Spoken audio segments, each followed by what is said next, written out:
계속 관심 가져주시면 좋겠습니다.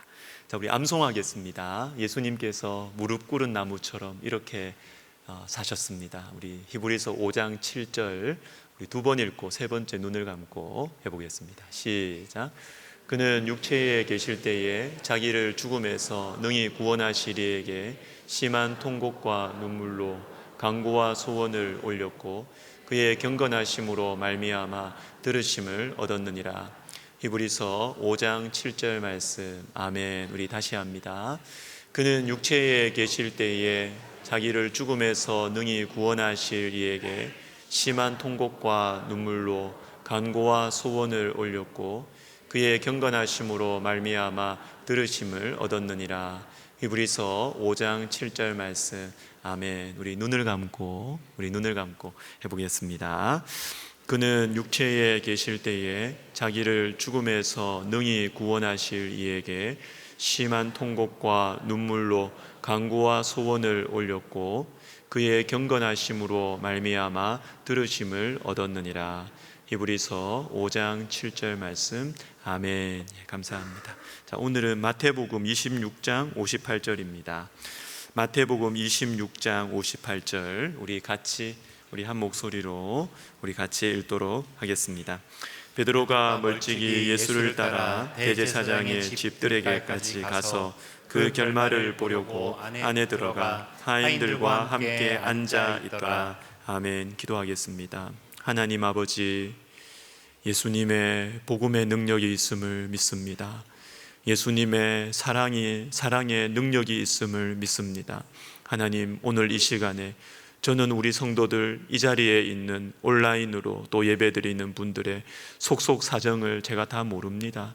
그렇지만 주님께서 저를 세우셨사오니 주님, 저를 통하여 전해지는 말씀이 우리 영혼들을 살려주시고 영혼들을 위로하여 주시고 새로운 희망을 갖게 하여 주시옵소서. 주님 감사합니다. 예수님의 이름으로 기도하옵나이다. 아멘. 오늘 본문을 보시면 예수님의 최측근인 베드로가 멀찍이 예수님을 따라가고 있습니다. 변화산에서도 예수님 가장 가까이에 따라갔던 사람, 그리고 겟세마네에서도 예수님 가장 가까이에서 최측근으로 가장 가까이 예수님을 따라갔던 베드로가 오늘은 멀찍이 예수님을 따라가고 있습니다. 왜 그럴까요? 지금 상황에서는 이곳이 가장 안전하다고 생각했기 때문입니다. 나름 그래도 3년 동안 예수님을 따라왔는데 상황이 아무리 안 좋아도 완전히 떠나기에는 마음에 걸리고, 그렇다고 예수님 가까이 가기에는 위험하고 겁이 나고, 그래서 머리를 열심히 굴려서 가장 안전한 곳이라고 선택한 지점이 바로 멀찍이 바로 이곳입니다. 그런데 여러분, 멀찍이라는 곳은 안전해 보이지만 참 위험하고 골치 아픈 곳이라는 사실을 여러분 아십니까? 안전할 것 같아서 선택했지만 실제로는 매우 위험합니다. 유혹도 많고 공격도 많고 내 영혼이 막 썩어가는 것 같아요. 이어지는 말씀을 보시면 한 여종이 베드로에게 와서 너도 갈릴리 사람 예수와 함께 있었다. 한 번이면 족할 줄 알았는데 또 다른 여종이 와서 이 사람은 나사렛 예수와 함께 있었도다. 이렇게 묻는 거예요. 왜 물어요? 가만히 있지. 왜 묻습니까? 안전한 곳이라고 생각해서 멀찍이 예수님을 따라왔는데 이곳에서는 곤란한 질문들이 자꾸 와요. 곤란한 마음 불편하게 만드는 질문들이 계속 나에게 던져지고 있습니다. 결국은 베드로가 깊은 심한 통곡을 하고 절망과 낙심에 빠지게 되는 것입니다. 아니 목사님, 내가 뭐 예배를 안 드립니까? 내가 뭘 안 합니까? 나는 매주 예배도 드리고 아예 뭐 떠나는 것도 아니고 적당한 거리에서 멀찍이 예수님을 따라가고 있는데 이렇게 하면 얼마나 좋은지 아십니까? 나름 그리스도인이라는 내 이 신앙 양심도 위로할 수 있고 동시에 내 일신상에 손해도 보지 않는 얼마나 현명하고 지혜로운 곳인지, 이 멀찍이라는 곳이 얼마나 절묘한 곳인지 목사님 아세요? 그럴 것 같았는데 이 자리는 더 괴로웠고 더 내 마음을 복잡하게 했고 그랬어요. 여러분, 멀찍이는 안전한 곳이 아니었습니다. 구약에 이스라엘 역사를 쭉 이야기하는 열왕기서라는 책이 있습니다. 이 열왕기서에서 그 숱한 긴 역사 중에서 영적으로 가장 어둡고 가장 영적으로 나쁘고 악하였던 시대가 언제냐면 북이스라엘의 아합 왕 시대였습니다. 왜 아합 왕 시대가 가장 심각하게, 아합 왕 시대가 가장 문제가 많은 곳이었느냐 하면, 아합 왕이 더 많은 악을 행하였기도 하지만 아합 왕이 행한 그 악의 본질을 말해주는 아주 중요한 말씀이 있습니다. 그게 바로 열왕기상 18장 21절이에요. 우리 같이 읽습니다. 엘리야가 모든 백성에게 가까이 나아가 이르되 너희가 어느 때까지 둘 사이에서 머뭇머뭇하려느냐? 여호와가 만일 하나님이면 그를 따르고 바알이 만일 하나님이면 그를 따를지니라. 요겁니다. 요게 아합 시대의 핵심입니다. 둘 사이에서 머뭇머뭇하고 있는 것입니다. 하나님도 섬기고 바알도 섬기고 그 둘 사이에서 양다리 걸치고 있는 이 이스라엘 백성들의 모습에 하나님의 가슴이 찢어지는 것입니다. 나도 좋아하고 다른 남자도 좋아하고 이 여자도 좋아하고 저 여자도 좋아하고 가슴이 찢어지는 것입니다. 찢어지는 것입니다. 둘 사이에 머뭇머뭇하는 것, 이 자리가 가장 위험해요. 가장 하나님 가슴에 아픔을 주는 거예요. 최근에 목회 데이터 연구소 지용근 대표라는 나름 유명한 분이 있습니다. 이분은 그냥 하는 얘기, 자기 생각에서 하는 얘기가 아니고 이분은 통계를 내서, 통계회사입니다. 통계회사 대표인데요. 이분이 자신이 쓴 책 한국교회 트렌드 2026, 이 내용을 소개하는 것을 제가 유튜브로 들은 적이 있습니다. 책의 내용입니다. 한번 들어보세요. 여러분, 우리나라에 목사님들이 몇 명일까요? 목사님들이 몇 명일까요? 10만 명입니다. 너무 많다. 그죠? 너무 많죠? 그러면 우리나라의 무속인들은 몇 명일까요? 80만 명입니다. 80만 명. 여러분, 안 보여서 그렇지요? 80만 명. 현재 우리나라의 무당 관련 유튜브 채널이 1364개고 사주 채널이 673개, 타로 채널이 1641개입니다. 영국의 이코노미스트라는 유명한 잡지가 있는데 이 잡지에서 2018년도에 한국의 무속 시장 규모를 5천억 원이라고 평가했고 보도를 했습니다. 유명세를 타고 있는 한 무술인은, 이 무술하는 사람 알고 아시죠? 점쟁이, 무당. 한 무술인은 자신의 유튜브 채널에서 점집 예약하는 기독교인들이 많다고 이렇게 하고 문의 전화가 자주 온대요. 나 기독교인인데 가도 되냐고 문의 전화가 온답니다. 여러분, 일반 국민들 중에서 무속을 이용하는 사람들이 몇 프로일까요? 48%. 2명 중에 1명은 점집에 가요. 자, 지금까지는 여러분 괜찮으셨는데 그 다음 질문이 있습니다. 기독교인들 중에서 점집에 가는 사람 몇 프로일까요? 몇 프로일까요? 20%. 5명 중에 1명. 여기는 없을 겁니다. 여기는 없죠.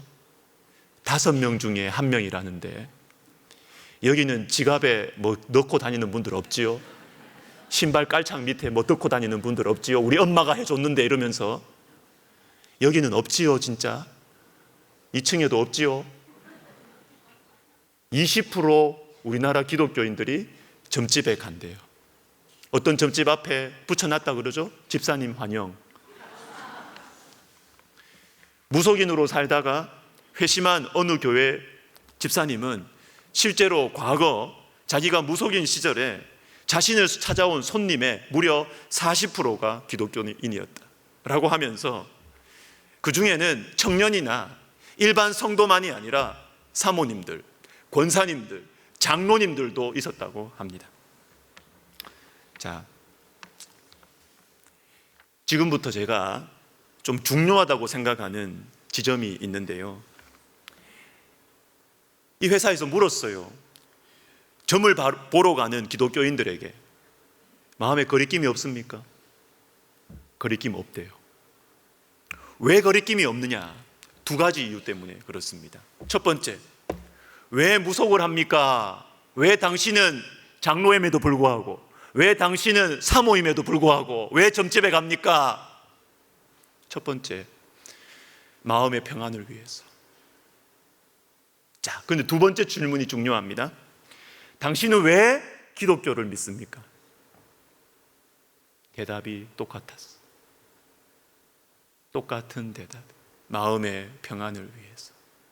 그러니까 거리낌이 없는 거예요. 거리낌이 없어요. 점집에 가나 교회 가나 목적이 똑같은 거예요. 그러니까 거리낌이 없어요. 두 번째, 무속을 하는 두 번째 이유가 있는데요.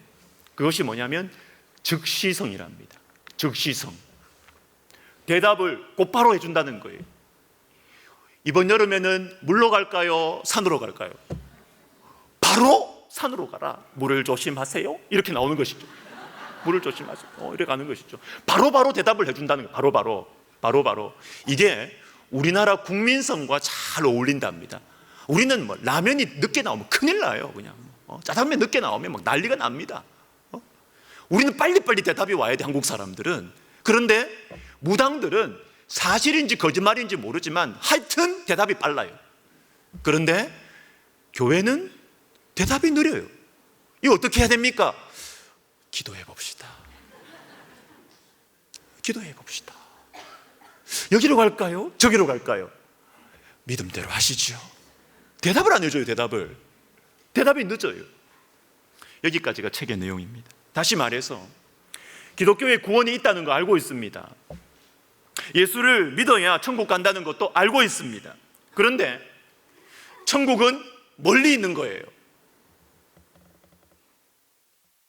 천국은 멀리 있다. 안 죽을 것처럼 말이지. 자기는 안 죽을 것처럼.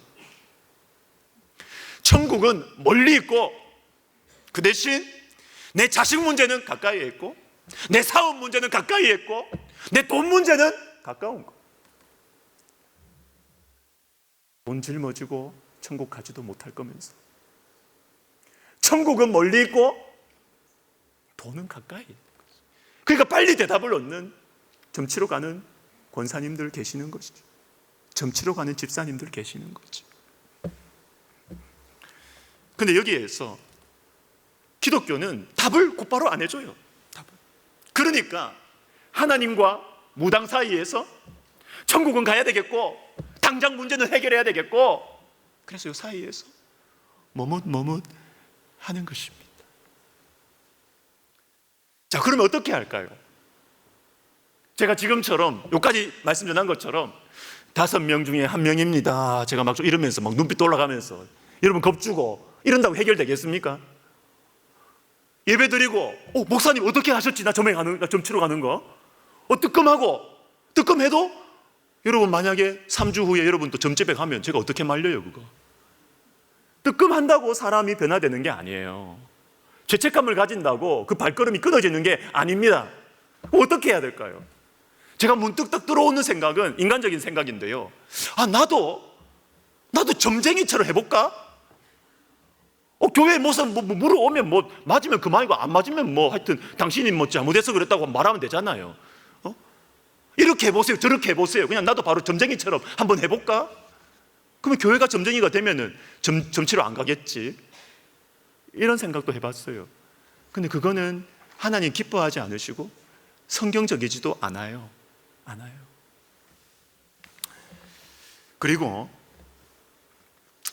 그런데 여러분, 이 책에서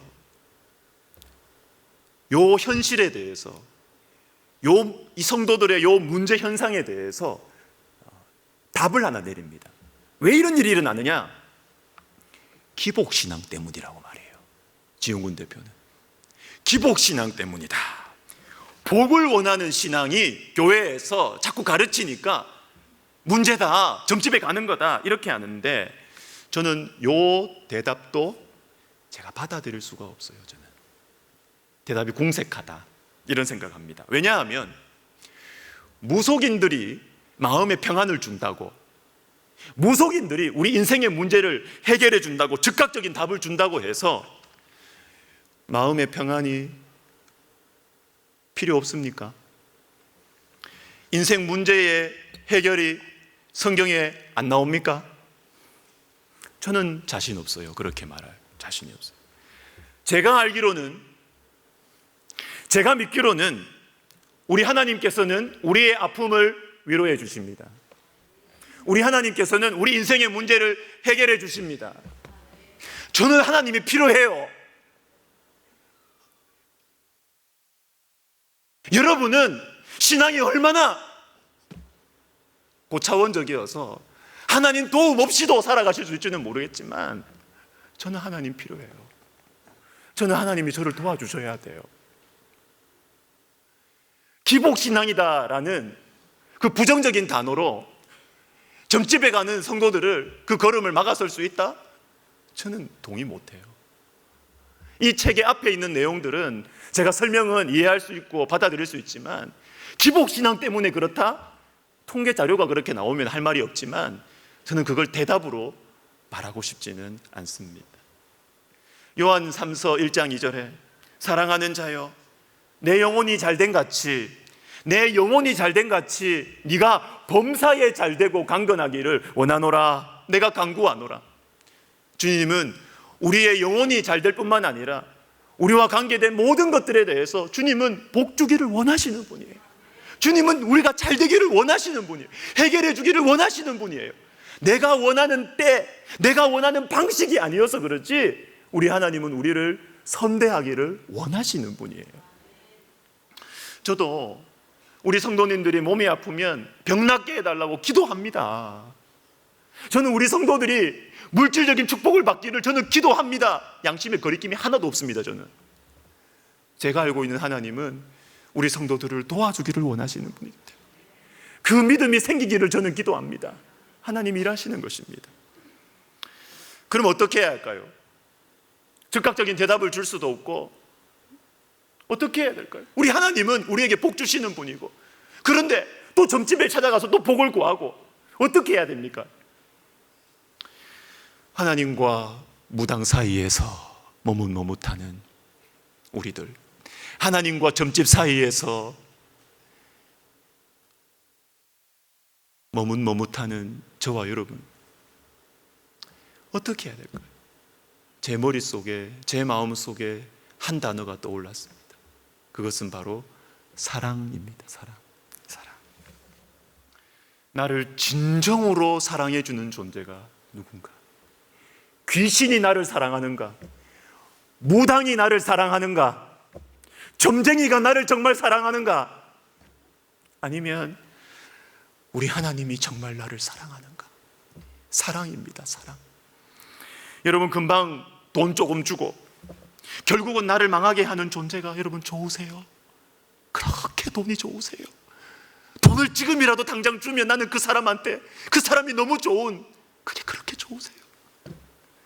신기하게 귀신같이 나에 대해서 맞추고 나서 내 영혼을 그냥 노예처럼 부리는, 두려움을 조장하고 결국에는 다 빼앗아 버리는, 여러분 그런 존재가 좋으세요?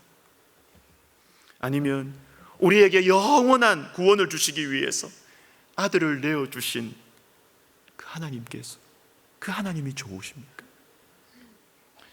여러분, 목사님들은 은근히 자기 자녀들이 목사 되는 것을 원합니다. 그런데 무당들은 원할까요? 안 원할까요? 무당들은 원할까요? 안 원할까요? 잘 하시네요. 무당들은 안 오네요. 무당들은 자기 자녀들이 무당되는 거 안 원합니다. 왜? 자기가 너무 괴로웠어. 자기가 너무 괴로웠어. 내린굿 받고, 여러분 나중에 댁에 가셔서 박애녹이라는 분, 박애녹 목사님 간증 보십시오. 다니엘 기도에도 나왔고, 이분이 새롭게 하셔서 나왔는데, 여러분 이분은 평범하게 사는 직장인이었고, 명문대 나오고 코롱 회사 다니는 그런 육군 장교도 나왔고, 아주 그냥 모범생이었습니다. 근데 이분이 어느 날 귀신 들렸어. 내린굿을 받습니다. 귀신이 너무 괴롭히는 거예요. 너무 괴롭혀서 내린굿을 받고 무당하는데, 이분이 특별히 하나님께서 이분을 만나 주셔서 고쳤습니다. 기도하는 가운데 주님께서 고쳐주셨습니다. 그래서 이분이요, 이영표 선수 아시죠? 이영표 선수를 비롯한 여러 축구 선수들에게 그냥 무작정 전화를 했어요. 이분들에게 복음을 전해야 되겠다. 그래서 이 축구 선수들에게 복음을 전하고 이들에게 멘토가 되어주는 그런 역할을, 사역을 하고 있습니다. 이 박애녹 목사님, 이분이 이야기합니다. 여러분, 얼마나 귀신들이 더럽고 악한지 모릅니다. 귀신들은 처음에는 뭔가 신기한 걸 보여주고 뭔가 이상한 걸 보여주고 맞춰주고 이렇게 하지만 결국에는 그 영혼을 그냥 죽이려고 하는 거예요. 다 빼먹고. 악하고 더러운 것이 귀신이에요. 그래서 여러분, 무당들은 자기들이 너무 힘들었기 때문에, 너무 그 인생이 비참했기 때문에 자녀들이 무당되는 걸 절대로 원하지 않아요. 절대로 원하지 않아요. 여러분, 이 마가복음 5장에 보십시오. 더러운 귀신이라고 표현하고 있습니다. 마태복음 12장에서도 더러운 귀신이라고 이야기했습니다. 악한 귀신이라고 이야기하고 있어요. 디모데전서에서는 미혹하는 영과 귀신이라고 이야기하고 있습니다. 여러분, 귀신은 악하고 더럽습니다. 여러분, 부적 버리십시오. 집에 가서 부적 떼세요. 내일 점집 약속 잡은 거 예약 취소하세요. 사장님들, 정치하시는 분 우리 교회 없어가지고 예약 취소하세요. 취소하세요. 귀신은 악하고 더럽습니다.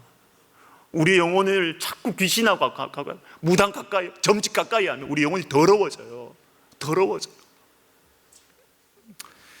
악한 영들은요, 즉각 잘해주다가 결국은 우리를 망하게 하는 존재입니다.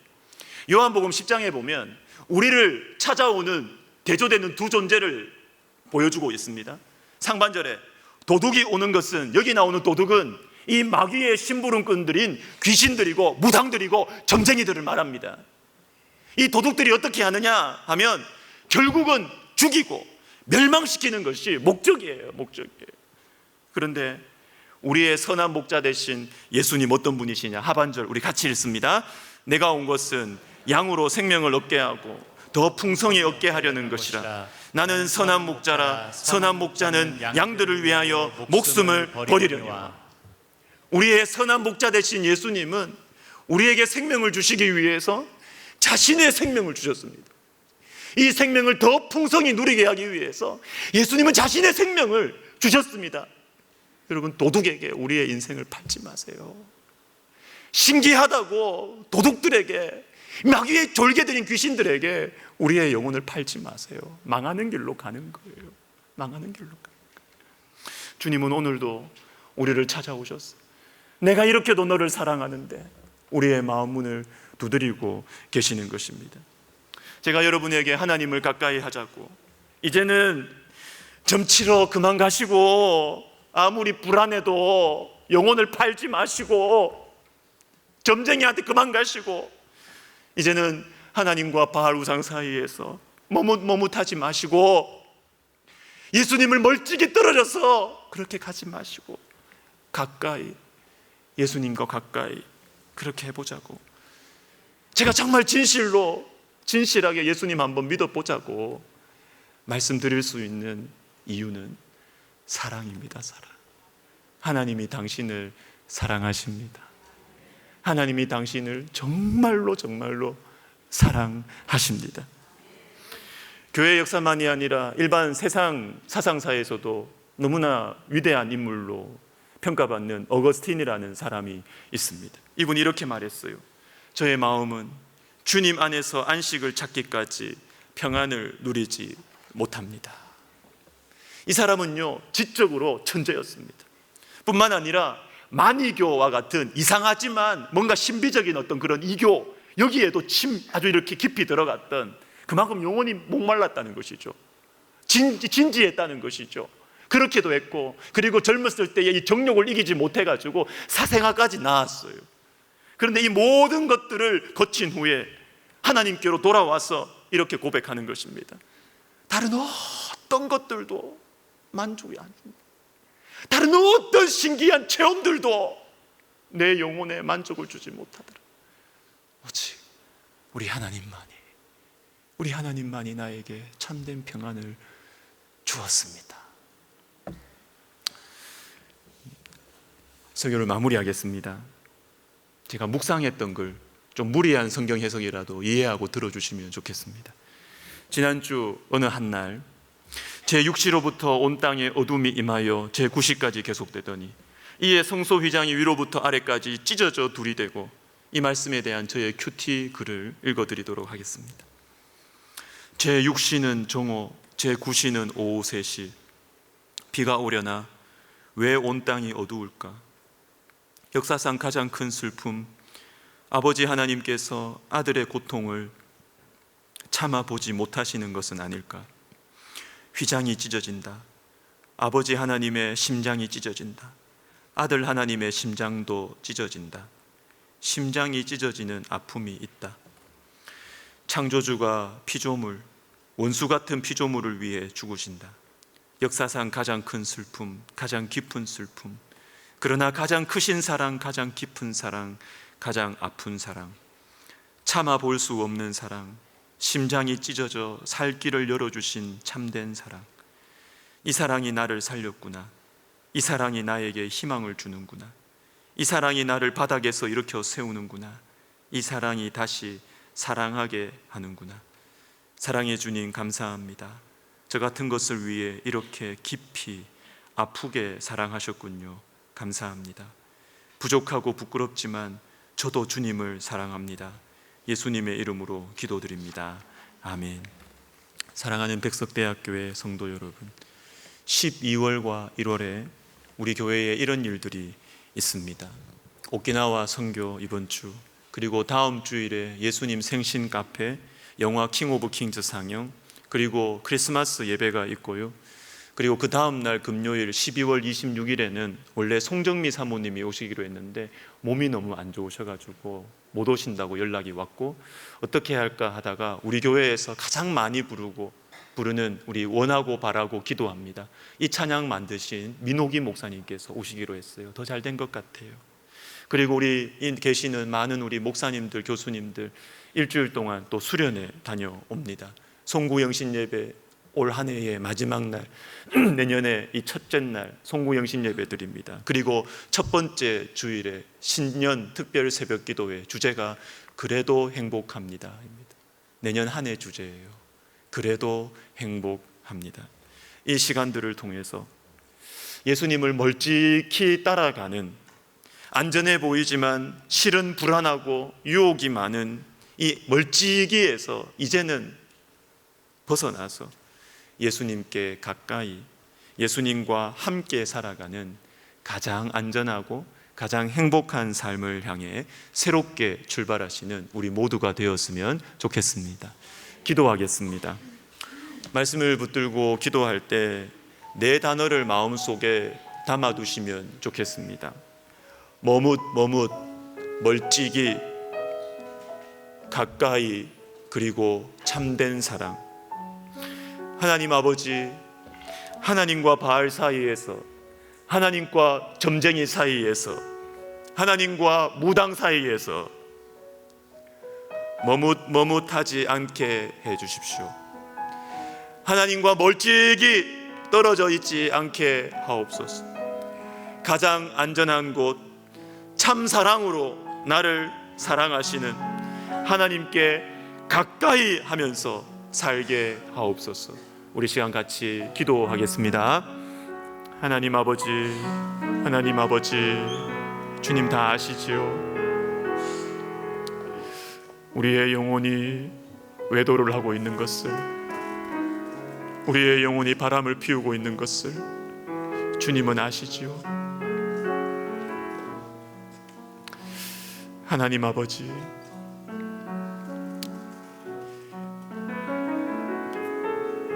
기다리시며 눈물을 흘리시며 우리를 기다리고 계시는 주님,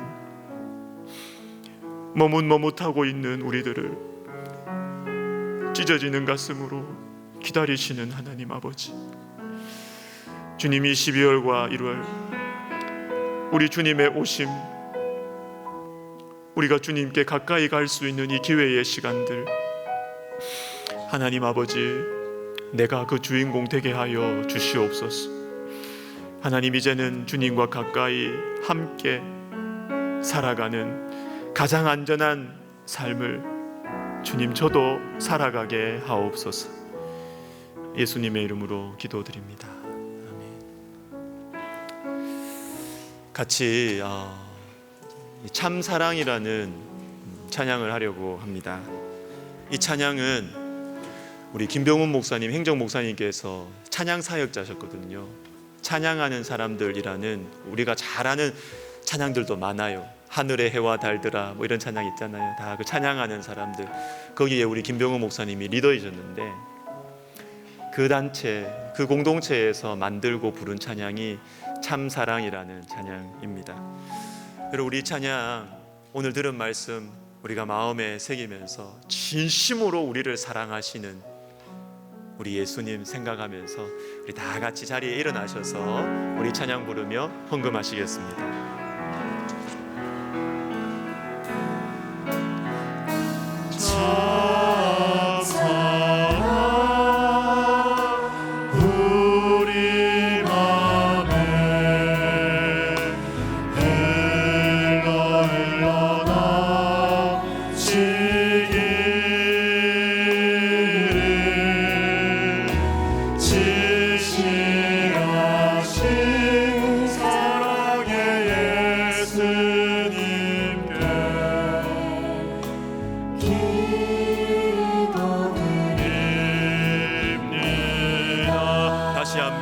참사랑 우리 맘에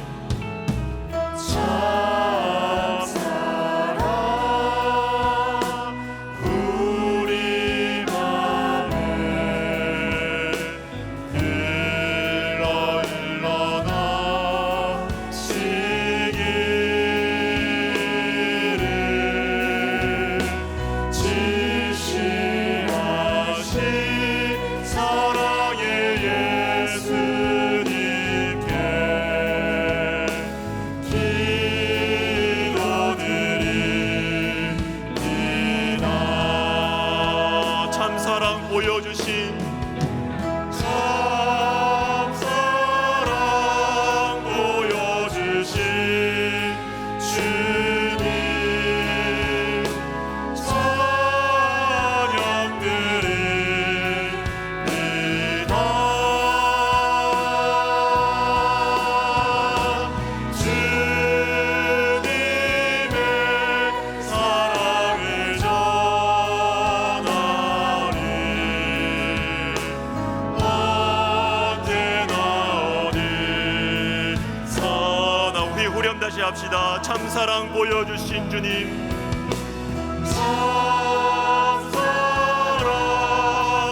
보여주신 주님, 찬양 드립니다.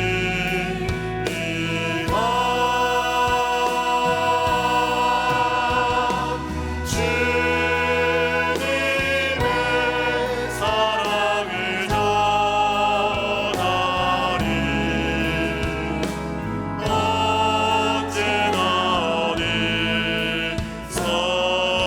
참사랑 우리 맘에 참사랑 우리 맘에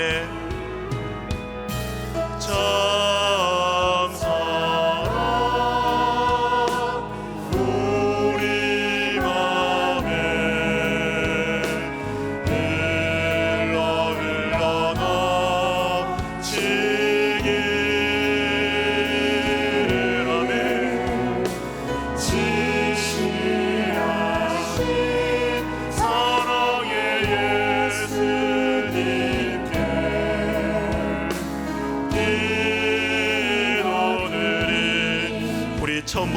다시 한 번만 더 합시다. 참사랑 우리 맘에 참사랑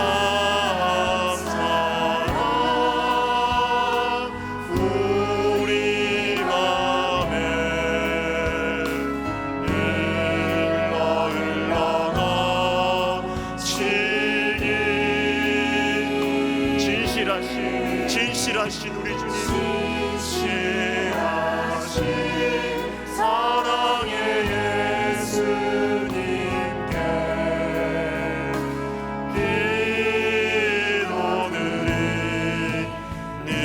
기도드립니다. 감사드립니다.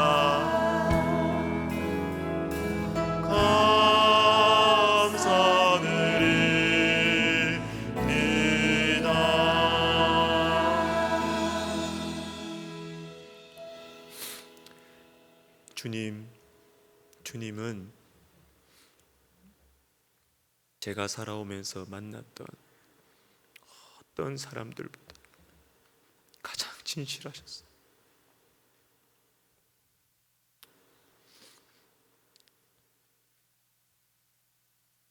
주님, 제가 만났던 어떤 사람들보다 우리 주님은 정말로 저를 사랑해 주셨습니다.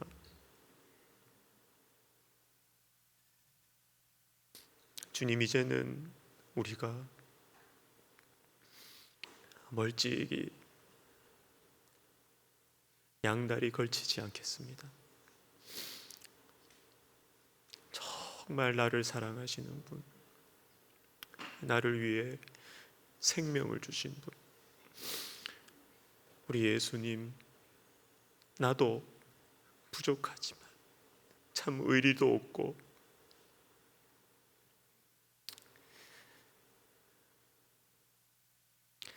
그렇지만 주님, 저도 주님을 사랑하며 그렇게 살겠습니다. 주님, 저와 우리 사랑하는 성도들의 마음속에 이 참사랑 받고 알고 그리고 이 참사랑 드리고 흘려보내는 우리 모두가 되게 하여 주시옵소서. 하나님, 우리 사랑하는 성도들의 그 인생과 가정과 눈물의 현장 속에 우리 주님 도와주십시오. 주님, 그 문제를 해결해 주십시오. 주님께서 예수의 흔적을 남겨 주시옵소서. 이제는 우리 주 예수 그리스도의 은혜와 하나님 아버지의 사랑과 성령의 감동감화 위로 교통하심이, 이제 내가 참 사랑을 만났습니다. 이제 내가 참된 사랑을 정말로 만났습니다. 고백하며 그래서 감사 감격하며 나누며 사랑하며 살아가기로 소원하는 모든 영혼들 머리 위에, 그리고 우리 백석학원과 총회와 우리 신문사와 우리 교회 위에 이제로부터 영원토록 함께 있을지어다. 아멘.